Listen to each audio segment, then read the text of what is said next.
Welcome to ESSI 101, Introduction to Exceptional Learners. In this recording, I am going to show you how to get around your Canvas course. This is your home page. To begin this course, you're going to want to go to the start here. Within this, it's a basic introduction to the course. It tells you a little bit about myself. It tells you about the course. And then it shows you an introduction to the course and a few of your basic assignments, your meet and greet. Here is a PDF to the book as well as the syllabus.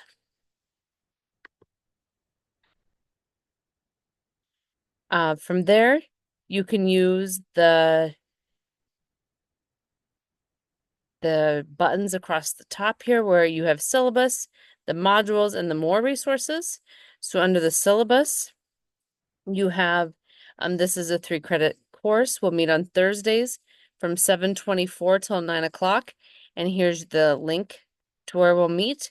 I know in the past we've met at 7:15, which that is not a required time for you to meet.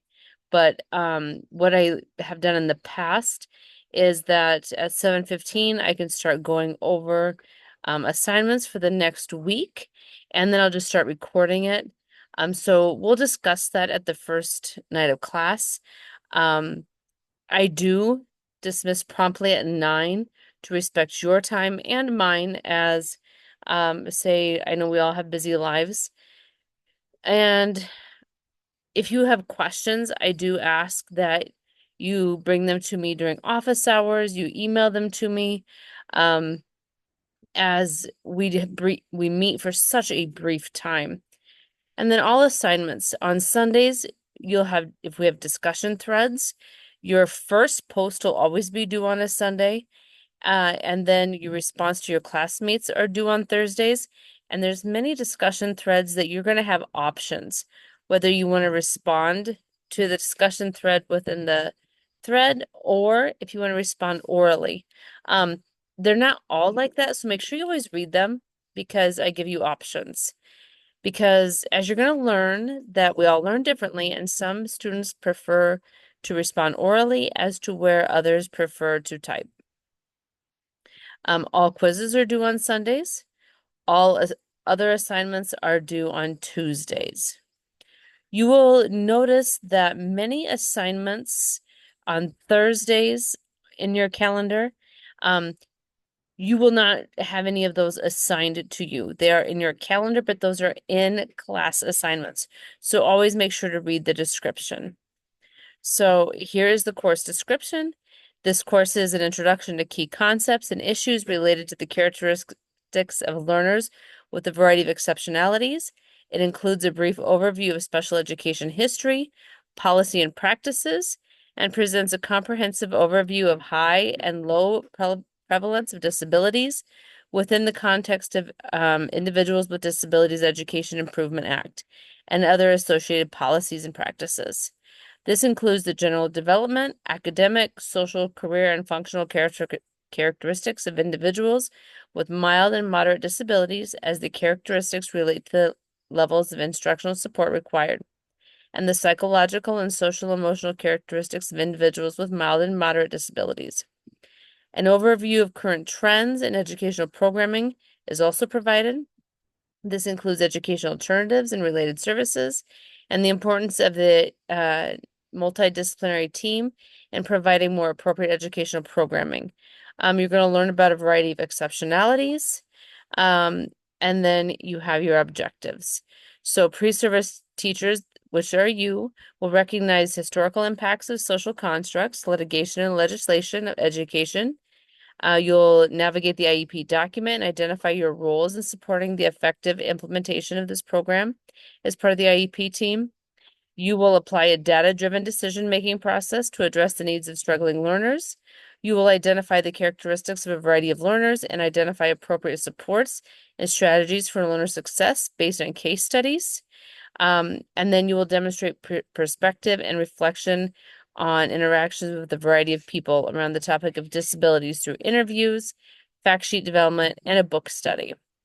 And in that book study, you can use the PDF or order the book, whichever is the best for you. The in-task standards that we go over, standard 1, learner development, standard 2, learning differences, standard 3, learning environments, standard 6, assessment, standard 7, planning for instruction, standard 8, instructional strategies, standard 9, professional learning and ethical practice, and standard 10, leadership and collaboration. So I suggest when you get time to go back and review those. So you can always go back home there and you go across to modules there. So it's broken up into modules. On the beginning, you're going to want to go to the introduction and complete those assignments. And then each one of these, I have put the date of our class. So the first night is August 29th. And it's best if you can complete some of this prior to August 29th. But so it's broken up into the essential questions, the objectives for this first section. It has the agenda and what you need to begin reading, the assignments and the assessments. You can go to next. And again, the essential questions, the objectives, the agenda, all the readings that you need are included in there. The assignments, so there's an assignment there, and you can click on that. So in this one, universal design for learning is a concept taken from the architecture, supports the practice of making a variety of options available to all students rather than targeting supports only intended to address the needs of unique individuals. It can be considered a philosophical view. Supports that make learning accessible to a target student are likely to be beneficial to all students. So the first thing you need to do is briefly describe your understanding of the 3 areas of UDL. To include multiple means of engagement, representation, and action and expression. So here you can see that you need to include a reference.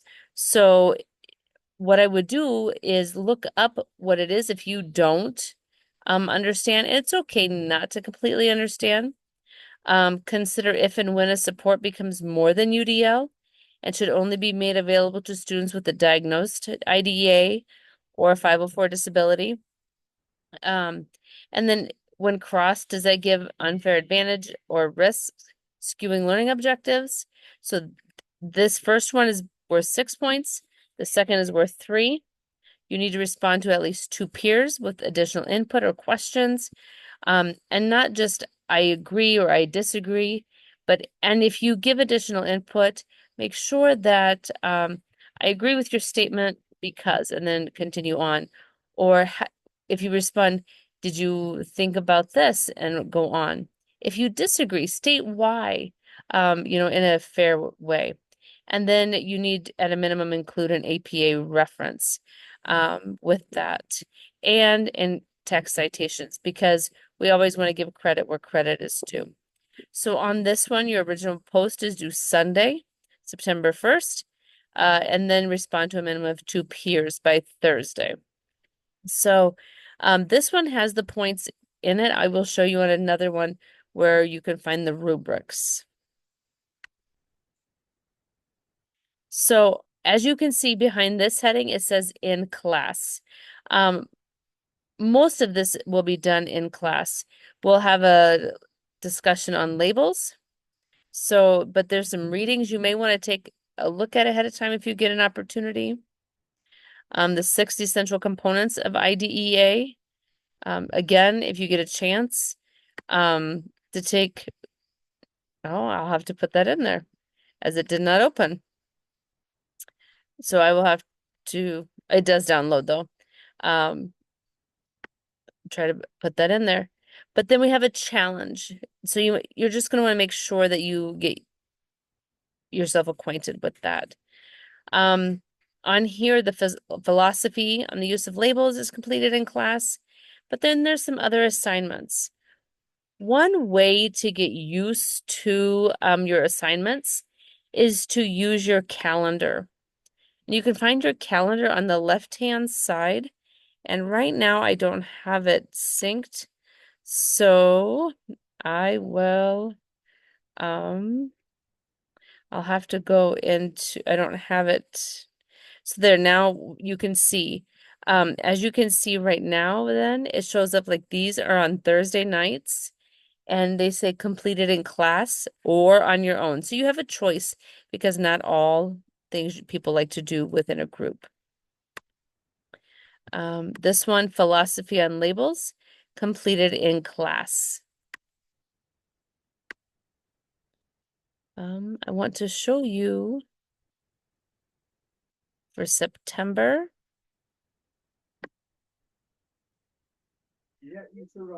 On this one for September, um, I can show you here that we can look at the rubric.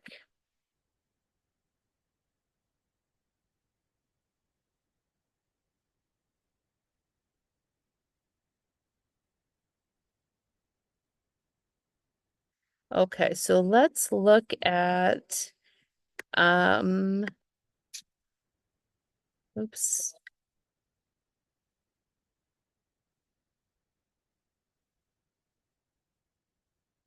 I'll show you the rubric for this one. So, oh, that one doesn't either. When you go to look at a rubric, here we go. Book study reflection. There will be 3 dots on the right-hand side. You want to click on those dots, and then you'll want to go to show rubric. Then you can look at the rubric from there. It's very important that you follow the rubrics on your assignments. So that's just on your discussions. Okay, so I'm going to go back home now. All right.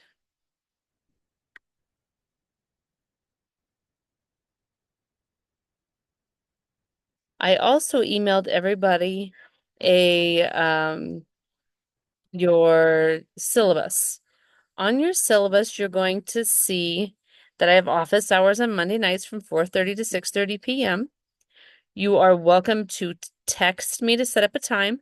I do not just sit within our meetings link because I have a family and grandkids and 4 children, and I'm busy, but I'm love meeting with you, so make sure you set that up. You're always welcome to email me. The best way to email me is at carrie@bvu.edu because that comes over my phone. If you email me within Canvas, I don't always get a notification. So it's very important that you complete your work on time. We only meet for 7 weeks in class. It's an 8-week class, but you only meet for 7 weeks. Therefore, any late assignments will receive a 10% deduction for each day that it's late. And then after we start the next module, I don't accept work for that module. And that's a university policy. It's not a Heather Carey policy. That's a university policy. Attendance and tardiness. Attendance is worth 15% of your overall grade. You are required to attend a class. If you miss a class for any reason, there will also be a reduction in attendance and participation. Unfortunately, you don't get to make up any in-class assignments. So those will be zeros for that day. Application of skills can only be achieved through class participation, so you're expected to be participating within class, whole class discussions and activities.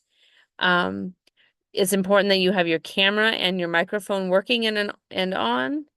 Of course, shut the microphone off when you're not using it. Grading policies, the grading scale is there. You have to have a C minus or higher to pass. Academic policy.